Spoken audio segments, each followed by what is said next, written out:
सकाळी एक प्लेटभर नाश्ता असेल तर दिवसभर एनर्जी टिकून राहते. कॅल्शियम सोबतच अगदी हेल्दी पण हा नाश्ता आहे. तर त्यासाठी पॅनमध्ये 1 चमचाभर तूप घातलं, त्यामध्ये 1 वाटी रवा घालून मंद आचेवर छान असा खमंग भाजून घ्यायचा.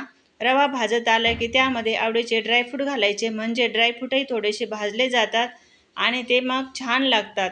तर मस्त असा रवा भाजून झाला की त्यामध्ये गरम पाणी घालायचं आहे, मिक्स करून घ्यायचं आणि त्यावरती झाकण ठेवून एक वाफ काढून घ्यायची. मस्त रवा छान असा फुलल्या जातो.